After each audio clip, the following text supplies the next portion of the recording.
जय श्री राम, जय श्री राम, जय श्री राम, जय श्री राम। ঘাটালের তৃণমূল প্রার্থী দেব রাম নবমীর উৎসবে সামিল হয়ে জয় শ্রীরাম স্লোগান দেন।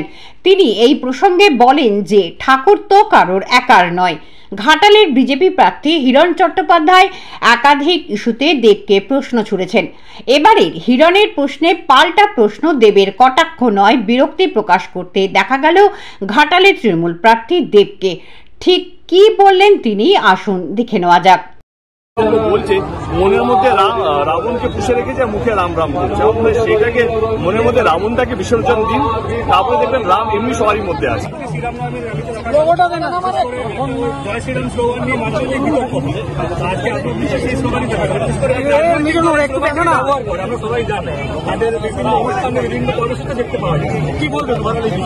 আমার বক্তব্য হচ্ছে একজন ব্যবহার করে বলে পুরোটা তো তার নয়, ঠাকুর তো কারো একার হতে পারে না। এবং আমার মনে হয় আমাকে ছোটবেলা থেকে বাবা মা যা শিখিয়েছিল, বড় হয়ে যা বুঝতে পেরেছি, এটাকে ধর্ম শান্তির বার্তা। ধর্মই হচ্ছে সমস্ত ধর্মকে একসাথে নিয়ে চলা, এটা একটা ধর্মের ব্যাপার। একটা জনপ্রতিনিধির কাজটা কি, সমস্ত শ্রেণীর মানুষের, হিন্দু হোক বা মুসলিম হোক বা শিখ হোক, সবাইকে বাঁচিয়ে রাখা, আগলে রাখা, তাদেরকে ভালো রাখা।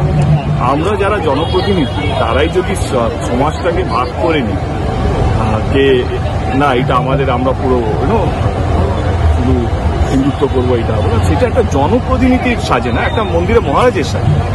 সে 24 ঘন্টা সারা বছর পুজো পাঠ নিয়ে থাকে, কিন্তু একটা জনপ্রতিনিধি তো মানুষের কল্যাণ নিয়ে থাকে।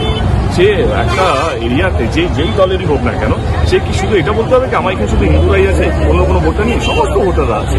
তো আমার মনে হয় যে কোনো জনপ্রতিনিধির শুধু একটা ধর্মকে সামনে রেখে সবকিছু করে, সেটা আমার কোথাও যেন মনে হয় না। আমি সেটা প্রথম দিন থেকেই করিনি, আমি জানি না এটা কি হবে। আমি এইটাই বার্তা দিতে চাইছিলাম যে সমাজকে যে ভাগ করে দেওয়া হয়। আমি ইফতার পার্টিতেও তো গেছিলাম, আমি যখন ইফতার পার্টিতে যেতে পারি তো রামনবমীতে কেন যেতে পারি? আমার হচ্ছে জনপ্রতিনিধি তো সমস্ত ধর্মকে নিয়ে চলা উচিত, সমস্ত ধর্মকে সম্মান করা উচিত। এবং সেটাই আমি তোমাদের মাধ্যমে বলতে চাইছি যে ধর্ম মানুষকে বাঁচাতে শেখায়, ধর্ম মানুষকে আগলে রাখতে শেখায়, ধর্ম মানুষকে শান্তির বার্তা দিতে শেখায়। কোনোদিনও যে একটা লাইনই আছে আমাদের, মজহব নেই শেখাতা আপস মে প্যার রাখনা। তো আমাদের মজহবই শেখায় না, যেই ধর্মেই হোক না কেন। তো আমি রামনবমীর সমস্ত রাম ভক্তদের, শুধু তো আজকে বাংলা বা আমাদের দেশে নয়, বিদেশেও অনেক রাম ভক্তরা আছে, সব রাম ভক্তদেরকে শুভেচ্ছা। যেন আমরা সবাই শান্তিতে থাকি, যেখানেই থাকি না কেন ভালো থাকি।